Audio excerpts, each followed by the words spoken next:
So we're recording the interview of Larry Bogemann. The interview is being conducted by David Morse from Wright State University's Veteran Voices Project.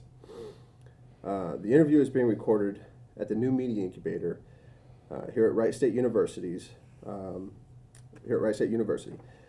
Dayton, Ohio. It is 9:55 a.m. on June 16, 2017. All right, Larry, let's start off with when and where you were born. I was born in Shelby County, Indiana, in May 1939. Okay. And who are your parents? My parents are John Bogemann and Philomena Bogemann. Okay. And what were their occupations? They're farmers. The farmers, both of them?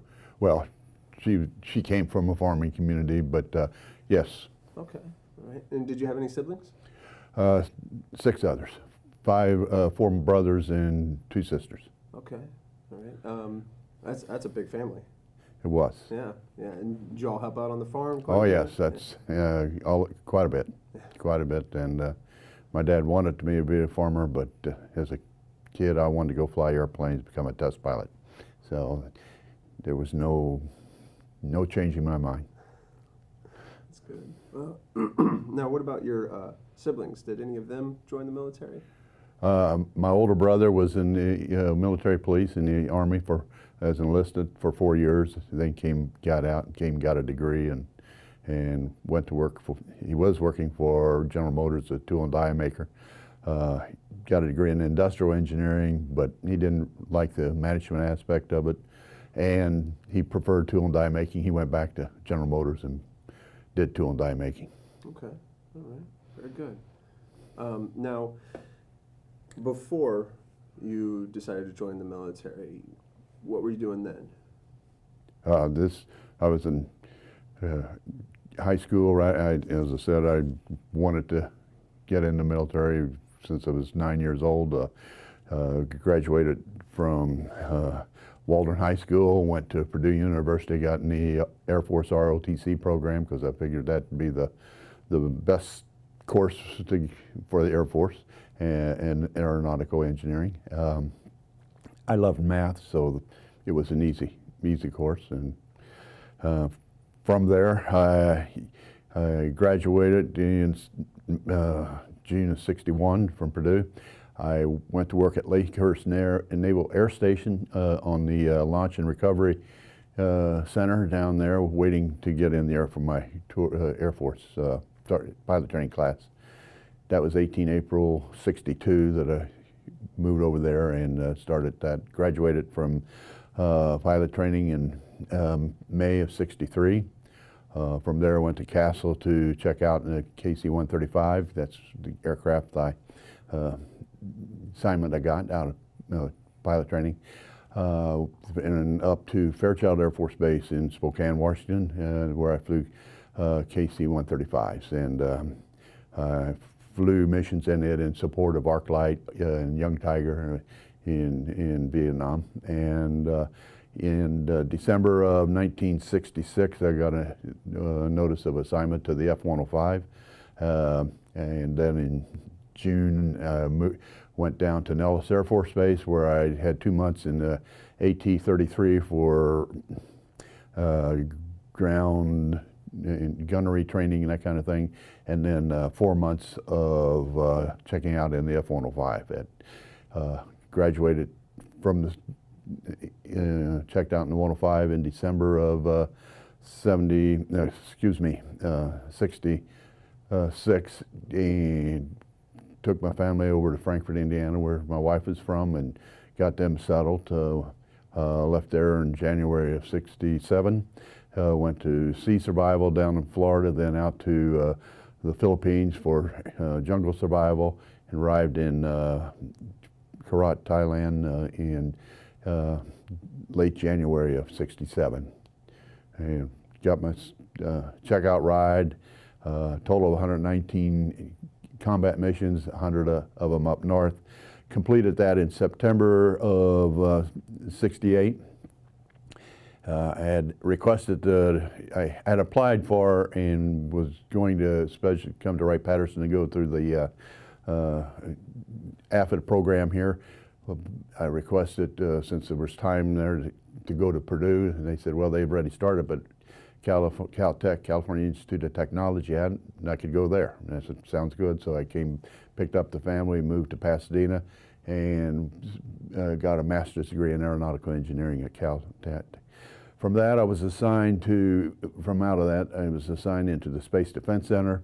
Originally, I was supposed to go to Woomera, Australia, but then they said I couldn't take the family. I said, wait a minute, I just came from a tour, unaccompanied tour in Vietnam, so they assigned me to Colorado. I was going to be up there at Buckley Air Force Base, because that was going to be the first Space Defense Center site in the United States. While I was there and doing some odds and end things out of Cheyenne Mountain and some of the NORAD's things, got a call and said there was a vacancy at test pilot school. Do you want it? And I said, certainly do. And so they changed everything. Ended up going to Edwards from there to test pilot school. That was January of '72, graduated in December of '72 at Edwards, and was signed then in '73 to 49th 50th Test Wing here. And even though I got my multi-engine test pilot assigned AFSC, when I chose Wright-Patterson, they had a fighter unit here, so I had the 105 times, so I got to fly those. So I was flying F-100s, F-4s, and that kind of thing. So I spent time here. From there, I went to the A-10 SPO as a test manager. Got assignment to Defense System Management College at Fort Belvoir, Maryland. Went through that DSMC school, came back and got assigned to Andrews Air Force Base, Air Force Systems Command, where I was in the test office, and my main job there was following the outcome of the Air Launch Cruise Missile Program and briefing, keeping the 4-star up to date on how that was going, because that was a high priority project. 4 years at AFSC, came back to Wright-Patterson into the, first I was the head of the test office here and from there I had the program director for the commercial aircraft, including the Air Force One, the 747 right now, to purchase that. From that to Combat Talon 2, and then the Special Ops SPO in 1987, went from SPO director of the Special Ops to vice commander of the test wing. 2 years in that, and retired in on July 31st, 1989. From there, I got a job in the commercial world where I ran small businesses supporting the acquisition world here at Wright-Patterson. I did that for another 20-some years, whatever it is. I retired in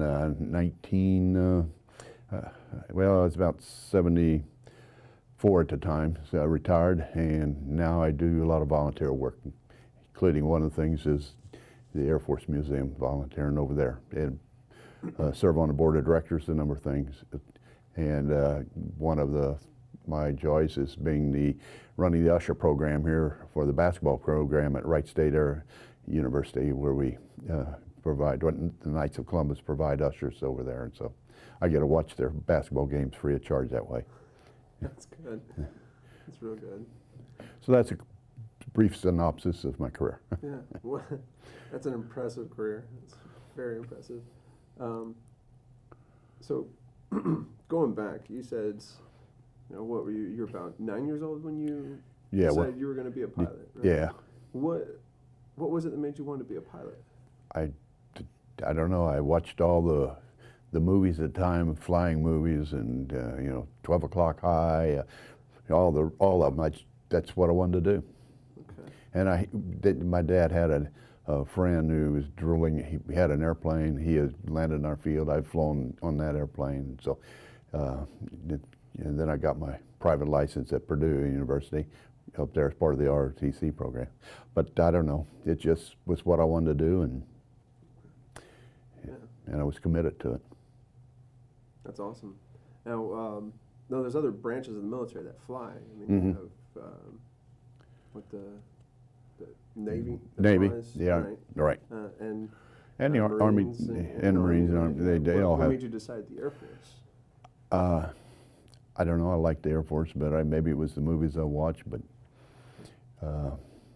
yeah, I just felt I'd get more flying time there. But I'm not sure that's true. But it's just the one I picked. Yeah, that's good.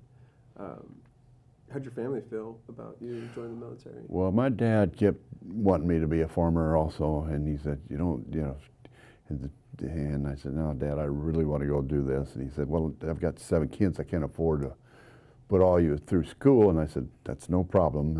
You just sign a note down at the bank and I could get a loan to go and make it. And I worked through my way through school, and so that's what I wanted to do. So I got one brother still on the farm. Another brother lives in the farmhouse place and worked work with a construction company and other things as a marketing type person. But they're all still back in Indiana, in that area, doing things. Yeah. Now, throughout your career, you transitioned from what did you say, KC 135s to then fighters, and then back and forth, basically. You're flying all kinds of variations of jets. How did you adapt? I mean, was there much variation between big aircrafts and fighters? Well, there's yes and no. I mean, there's a lot of different things, but you just, for example, in the test wing, we'd be flying. I had one flight one day where I was flying the T-37 on a test flight. No, an F-4. The F-4, I was flying the F-4. I came back, handed the parachute to the crew chief and ran over because there was a 135 sitting there with the engines running, and I got on it to fly a test mission on a 135. So, it was just different airplanes. I was flying the F-4 and the F-100 at the same time. And the thing I kept remembering there, because I lost a classmate both at Larry Wirt we went to Purdue together and then advanced together into pilot training. But he was in the Guard there flying 100s, transitioned to the F-4 and had a low engine fire, and he pulled the handles,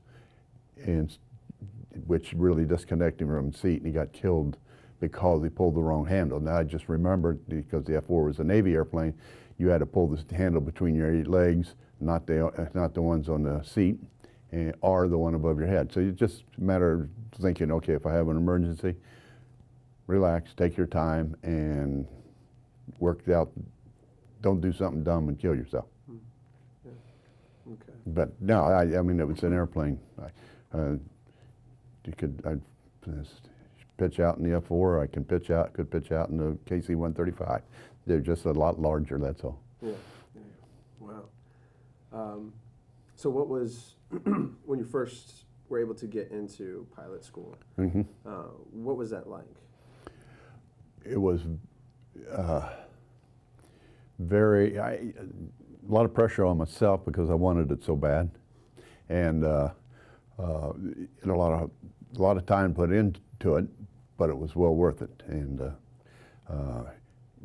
it's also enjoyable. I still get together with my pilot training classmates in reunion. Just in February, we met in Hawaii because one of them lives out there, and so we got together there. So we still get together. We had we didn't have any academy people in our cadets in our class. We got along really well, and a lot of diverse backgrounds and everything else. So it's a very good class. That's great. It's really good. And you mentioned you'd seen combat, so you were flying over there in Vietnam, flying which aircraft? Well, first the KC-135 on the ARC-like program, where we flew out of Guam, Kadena. We also flew out of Don Muang and at Bangkok, and also at Tak Lee, where one of the units that had 105s. Stockley and Carrot were the 105 bases, but we, in the 135, we flew out of there. On one of the missions, we were up just at the northern anchor, just outside of Laos, and the 105s had been jumped. They had been downtown and been jumped by MiGs, and they were coming out. They were low on fuel, and the aircraft commander told the nav to turn everything off. Turned it off. We went in and got the airplanes and picked them up. They got at least 3 of them, and got refueling and refueled them and brought them back across the border. Another time we picked up one of the 105s that had been shot up pretty badly, and was we were pumping fuel into him, but it was coming out of the wings and a few other places, and we kept pumping fuel to keep the engines running, brought him down final. Just on final, we disconnected from the boom. He made a straight in, landed, and then we came around and landed at the 135 so we could put more fuel back in it, because we had basically run all the fuel through the 105 there to get him home, get him down. So it was, I had put in a request for AFIT, and I think that's what triggered the assignment to 105. There were 4 of us that got assignments, and I had flown extra time up there in the B-52. I've got 180 some hours B-52 at Fairchild, so that I could get my time up and get checked out as an aircraft commander. You had to have 1,500 hours. I was in that program, and there was a Major Hunter Hackney was my instructor on this day in December, and we landed. And when they told us, both of us, and then there's Tom Hensley and one other guy that I don't remember the name, that had assignments. 4 of us had assignments there. So the one individual got his assignment changed. The other 3, Hunter Hackney, myself, and Tom, went to down to Nellis to go check out first the AT-33 program for gunnery training, and then the 105. Hunter came from, he was older, he came from KC-97. The only basically jet was the T-33 had flown, and et cetera. And he told them that he was really way behind the airplane. He says he doesn't mind going to war, but it'd be a shame to lose an airplane. And so he got his assignment changed to C-7. The Air Force Museum has a C-7 over there, and it's painted in the colors that Hunter Hackney, of its command he was in, when he got his Air Force, what's the second highest next to the Medal of Honor, just below the Medal, Air Force Cross. Air Force Cross. He had took one, they were trying to get supplies into some troops surrounded, and nobody could get in, and he said, I'll get it. He took a C-7 in and made a couple passes, got his supplies off, had the airplane shot up very badly, took it back, got out, got into another C-7, went back and took another load and got it into them, and got that airplane all shot up. So for that, he was awarded the Air Force Cross. So it's kind of an honor for me to show people around in there and say, I flew this guy. Yeah, I bet. Yeah. Wow, man. Now Tom Hensley, we got over there. He got shot down in, I think it was March time frame, so he only got a few months in before he was shot, missing in action, and first it was a missing action, but he was later on changed to killed in action. We were pretty close. We used to at Nellis go up and have picnics together, and my wife and his wife, they talked every month, and they'd just been talking, and they hung up. Somebody's at the door. It's my turn. I'll call you next week. She called back and said they just told her that he was killed in action. Yeah. So you get through Vietnam, you're flying. You flew all kinds. So you threw the KC 135s, and you. Then I went back, as I said, back. I was over there in the 105. In the 105s. Right. Yeah. And how long were you in Vietnam altogether? It was from January, late January to early September in '68. Okay. And I know I talked about a couple memorable things there on one mission. One of our my squadron mates was Gene Barisic. This particular day, we had broken up and we're flight of two, and I was number two in this flight of one of the flight of two, and he was leading the other flight. And then we went out to there's an island right off of the coast of Vietnam, Tiger Island, and there was a gun replacement down there, and we attacked that gun replacement. He led the first pair in, and Joe, one of my classmates, was leading, and then I was number four. When I rolled in, Gene had rolled in right under me, and I had to break out from that. And when I broke away and to realign to go and roll in on the target, well, he got hit on that pass, and he got out of the aircraft. We saw it shoot. We did not see the seat pack come undone. We think he must have been injured. And by the time we got her back around, because the 105 doesn't turn real well, he was no longer seen. He had gone below the water and sunk, so we lost him on that mission. And that was in a May time frame. And then I had another mission one day when I was a briefer a lot, so I was briefing all the early morning missions, and then I was getting later missions, and I was out after our main target, whatever we hit, we then do a wrecking mission and call up a FAC.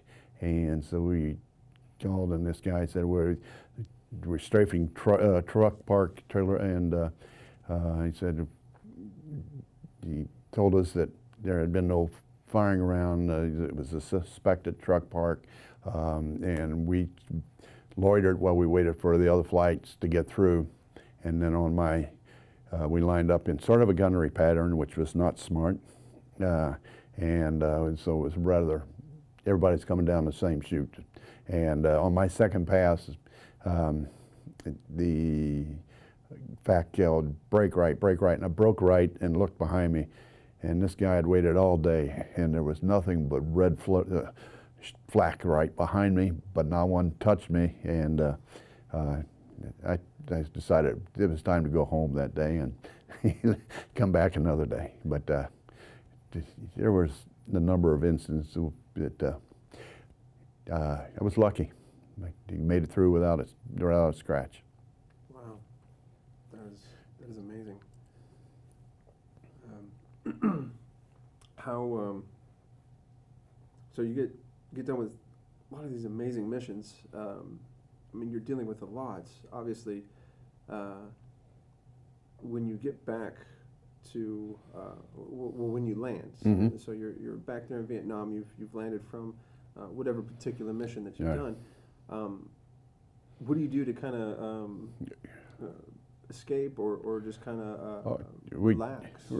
Remember, the 105s were stationed in Thailand, Tak Ly and Karat. At Karat, we were across the base from a Royal Thai group, and there was an Army attachment over there.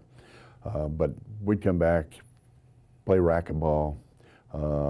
My flight commander, Bill Shunny, and I enjoyed bridge, and we would go over and play bridge, duplicate bridge against the Army guys in their club.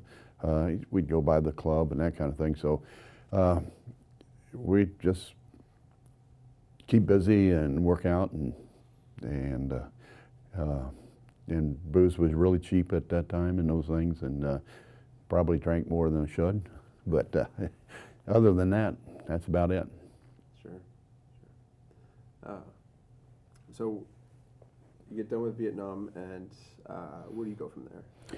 Okay, that's where I came back and went to Caltech, California Institute of Technology, and got my master's degree.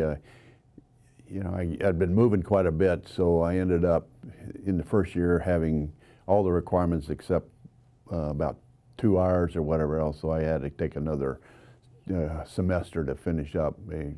I could just kind of wanted to drag it out a little bit and spend a little time there, and from there signed to Colorado Springs, waiting for the Space Defense Center assignment to go to Australia. And then it said in my opening statement, then I got that assignment at Test Pilot School, and my wife wasn't real thrilled with that, since we had a beautiful house there in outside of Denver, and I had an aunt and a lot of relatives living there, and everybody was looking forward to. She was one of my favorite aunts, and but Nellis, driving into Nellis, we ran through a sandstorm, and paint was taken off the car and everything else. She was not a happy camper at that time, but she got used to it. Met a lot of friends out there, still have a lot of friends from out there, and I enjoyed that very much. So. And so I've been in the test acquisition business then ever since then. Yeah. So describe to me being a test pilot. What was that like? Well, enjoyable. I mean, different mission. For example, flew the F-104 out there, and one of the missions we flew was a flight in a space suit, pressure suit, and that 104 had side thrusters on it, so we can try flying like an F-16 with a side stick instead of a center stick.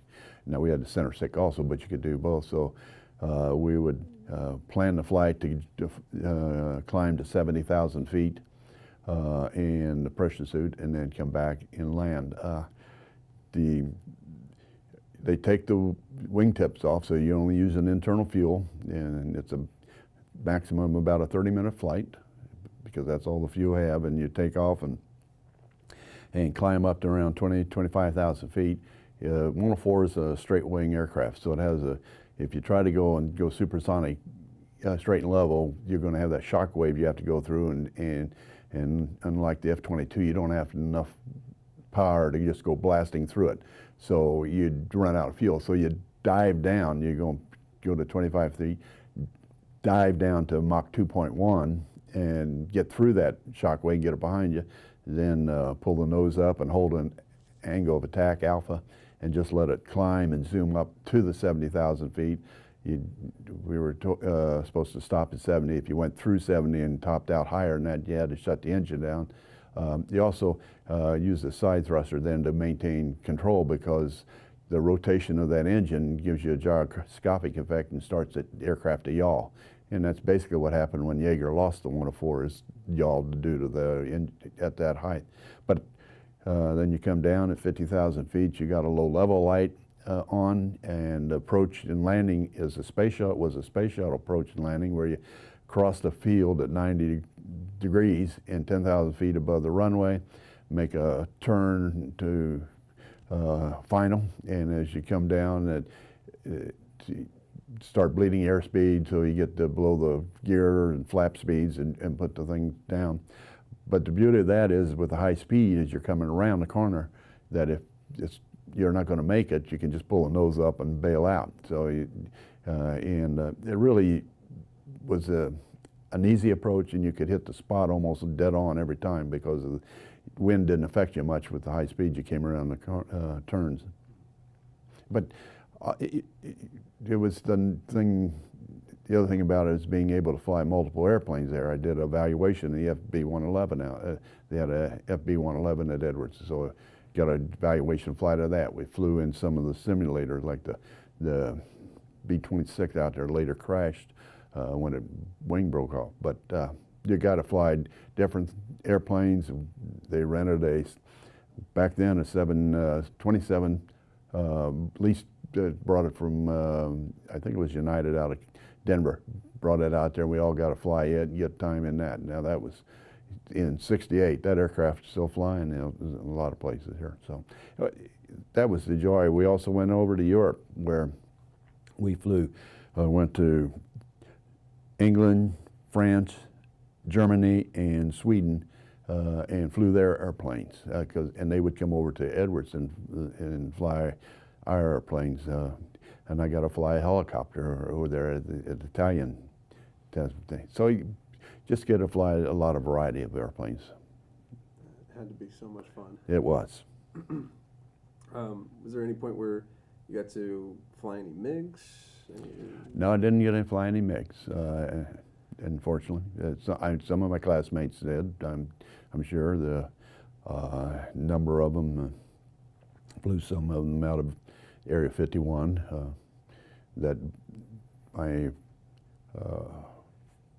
flight instructor, he's got his name on that plaque, the Blue Whale or whatever, which was there's only about 9 people flew that, but one of them was one of my flight instructors in test pilot school, and the other one was one in the class earlier in ours, Russ Easter. But yeah, it was just fun. And the test wing, of course, I could fly all the test wing airplanes.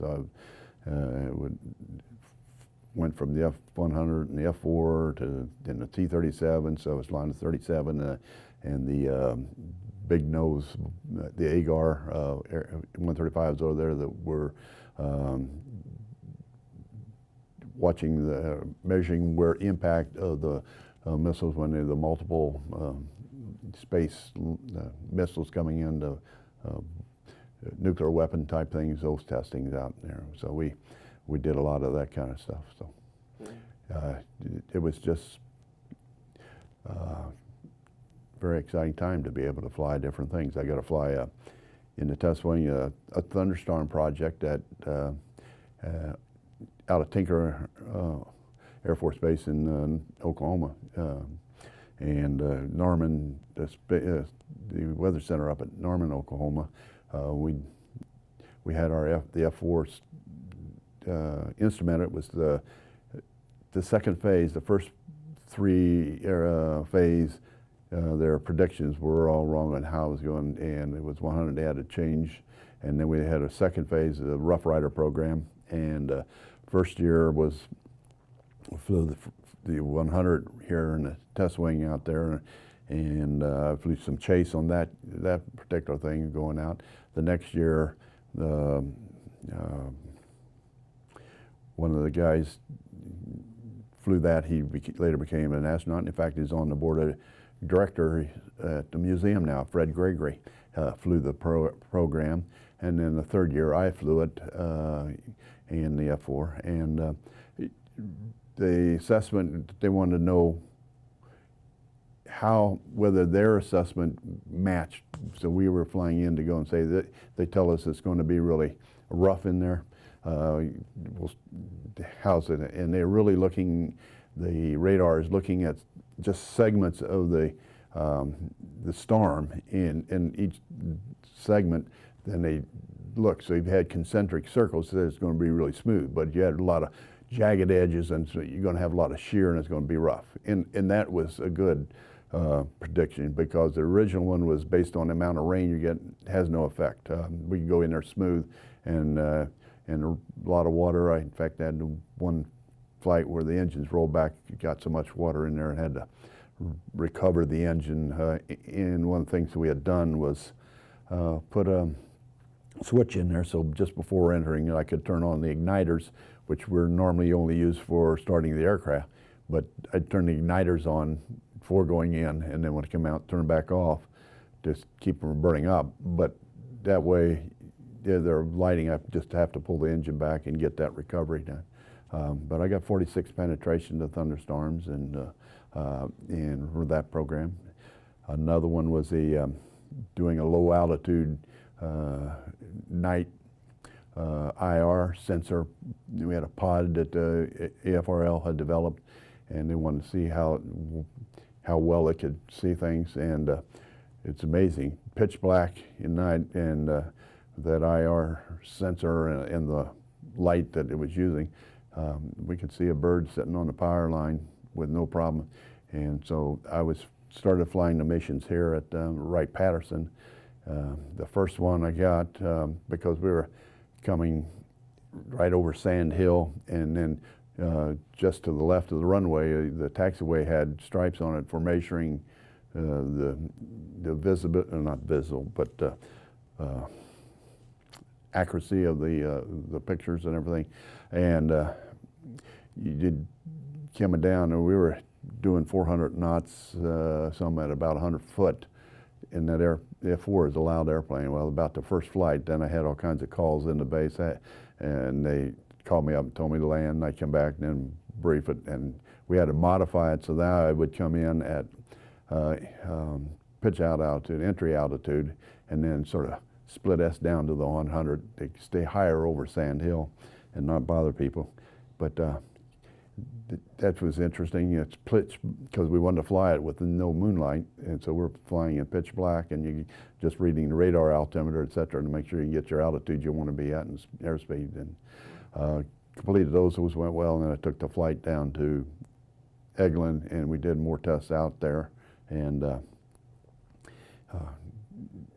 again, it was interesting and hard working, because you had to really stay on those instruments to make sure, because it's pitch black and you got your lights out and everything else is off. So you're the only thing you got is internal lights in there down dim. Wow, that's pretty intense. How long did you do test pilot? Well, got here in '73, and flew it for test pilot for a couple of years, and then I got the assignment to A-10 SPO in '76, and then '79 went to went to DSC, came back, and then '79 up to Andrews back in '83, and when I retired, I moved from the test wing back to moved from the Director of Special Ops to the Vice Commander of the Test Wing. That was in '87, July of '87, and so 2 years there. So 4 years, but it was a wonderful assignment. I really enjoyed flying over to Test Wing. Sorry the organization was eventually closed and no longer in being. Yeah. So now, you said it was, what was it, about '87 when you ended up retiring? '89, July 31st. Sorry, '89. Yeah, 1989. So '89, you ended up retiring, Yeah. and had a successful career after that Right. as well. All right. And then here you are, you're working for, or you volunteer Right. at the Air Force Museum. You see a lot of the same planes you got to fly on Right. a daily basis. What was it that brought you to the Air Force Museum? Was it the planes? Well, the planes, and the fact that I've flown some of those, and I could just walk around and talk to people, and you run into some fascinating people over there from all walks of life, and so I can generate some talk, and I can tell them a little bit about it, and so it's enjoyable. And as I said, being involved in the acquisition business, you can see so many things. The Lear 35 in there, I got to do about it when I was up at headquarters in Command headquarters. They were going out to get a VIP aircraft, and so they were looking at, one of them was the Lear 35, the other one's Falcon 9, and some of the test pilots up there, myself included, got to fly both those aircraft, do evaluation flights on them, and then write them, provide a report back to SPO, direct to SPO. So there, you add that to their assessment of which aircraft they chose to purchase for the Air Force. And they ended up, the C-21 was the Lear 35, and so. That's really cool. Is there any other organizations that you're a part of? Veteran organizations? Well, yeah, I'm a member of Society of Experimental Test Pilots, Knights of Columbus, and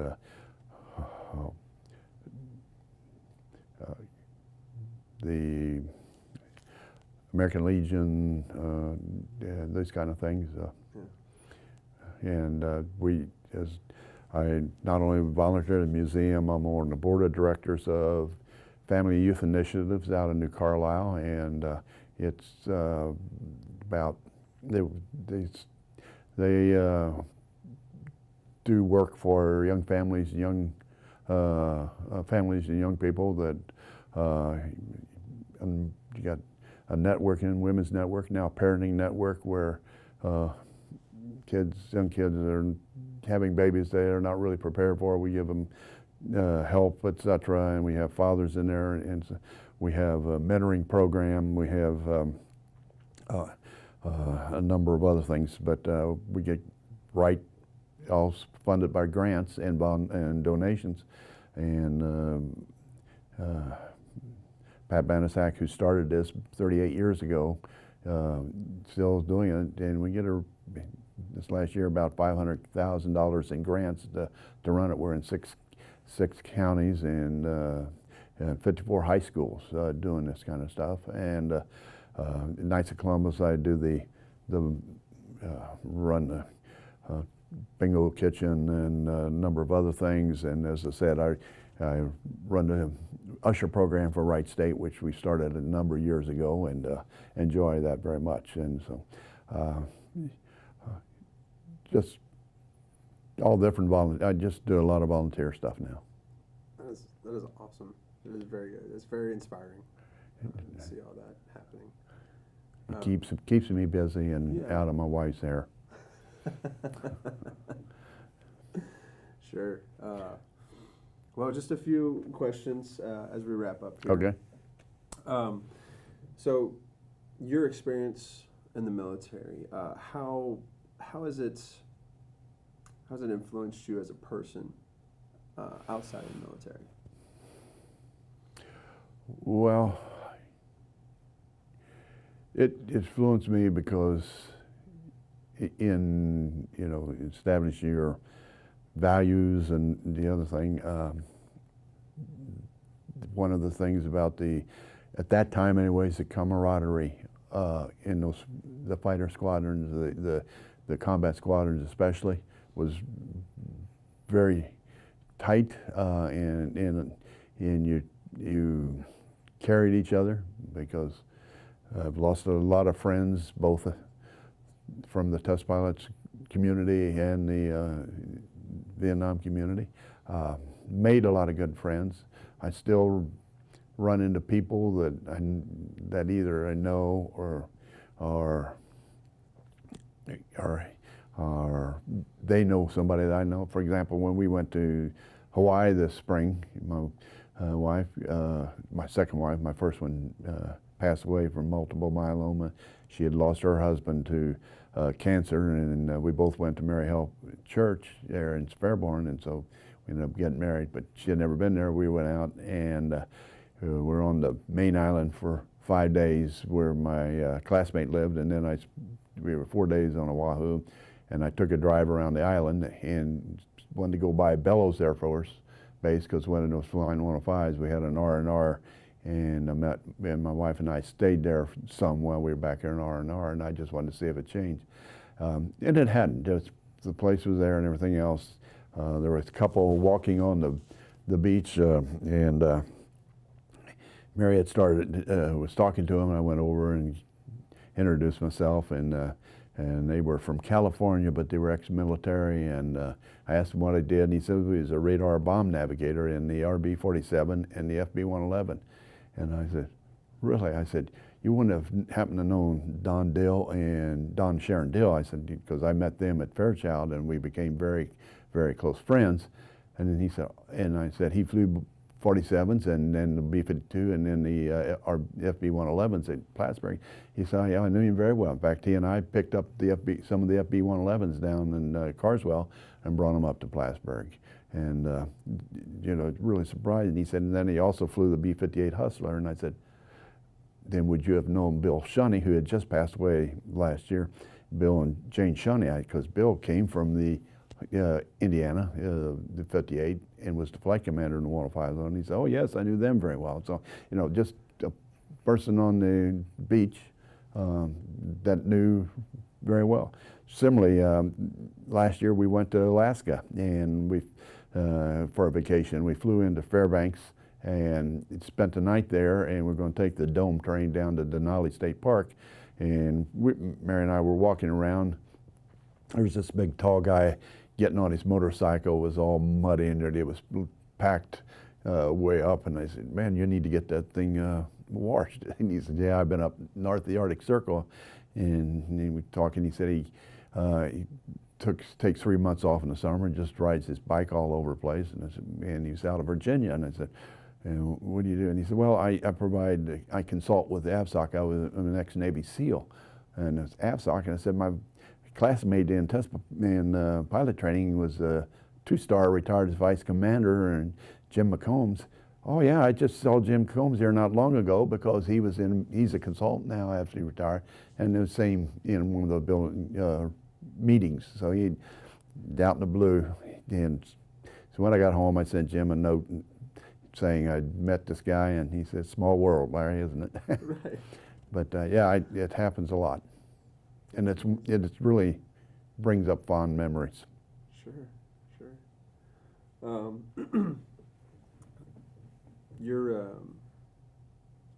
What are your views like for? I mean, you've been through a lot. You've seen a lot. I mean, the experience that you have is just incredible. What is your views and opinions, if you don't mind me asking, on the current military status as it is now? Well, part of it is good, and part of it is bad. You know, obviously, when I came back from Vietnam, we were told not to wear our uniforms. I'm out at California Caltech, and they say that Angela Davis is on campus, and they're going to. The instructor said, "I'm going to cut class so everybody can go to that." And I told him, "I'm not leaving. The Air Force is paying for my class. The rest of the class can go, but I'm sitting here and I expect to go and have an instructor." Afterwards, I went out there and they're all signing pledges and sending them in against the war, etc. And I went up and got one of those pieces of paper and I signed it, and I was not real thrilled with the way things were going. I got on the microphone and said, "Oh, I'm signing one. I'm signing up for this, support it." And they said, "We're not going to send it." It's baloney. Give it to me and just send this thing in. I got home that night. My wife asked me, "What'd you do today?" And I said, "Nothing. It was a normal day." "Oh, really? How come I saw you on Channel 7 LA television?" "Oh, no." But at least I didn't have my uniform on, so that was okay. But nowadays, I know there's, I think, way too much PC and not enough. Well, even back then, we didn't have the authority to do anything in Vietnam War. You had to have every flight was told you how you're going to fly and everything else, which put us at risk all the time. At least that is gone. But the diversity in the two major parties is so much, it is causing a tremendous amount of stress. It is not good. And there's a lot less forgiveness in the military, I think, now than it was then. I mean, a lot of the thing about a fighter pilot is a little on the edge at times of doing things. And so nowadays it's by the numbers and no divergence. Well, just kind of wrapping this up, I can't let you go without asking at least this question. Do you have a favorite plane? And if you do, which one is it? Yes, I do. It's the F-105. It's the one I flew in combat, brought me back. Now, the 104 was my favorite at Purdue. Ivan Kitchenlow had gone to Purdue and lost his life in it at Edwards in that aircraft. But it's a beautiful airplane. But I found when I flew it that it has a very heavy stick in a traffic pattern, a low out. And when you get at Mach 2.1, flies like a dream. But you're in landing, you're in the stick shaker because it's got that T-tail. And so you're flying right up the edge of stall all the way around. It's just a, but the 105, I love flying the 105. It's a very dangerous aircraft. I remember going out for a late mission, and Billy Gibbons on his 99th mission, he was upset about something. He came in and ended up breaking away from the thing because I don't know why, but then he's a single, and he came in and really pitched out way too hard, had to hit the burner, and I heard that and I looked up, and then I was watching him. Next thing I saw him drop the nose, and I said, uh-oh, he's dead. And you heard the burner light, the airplane nose come up, but he had given it the sink rate, and it just impacted right at the edge of the runway. And on the 99th mission, he was killed just because he's upset. And he had flown 102s before, which had a big wing. You could turn on a dime. The 105 did not turn on. You had to watch the descent rate him very closely, because in our bomb runs at 45-degree angle, we'd leave 8,000 foot to pull out, because if the bombs didn't come off, you're going to use all 8,000. You're going to be right down in the weeds. And so it was not an airplane to not keep your mind on what you're doing and what the aircraft is doing. I see.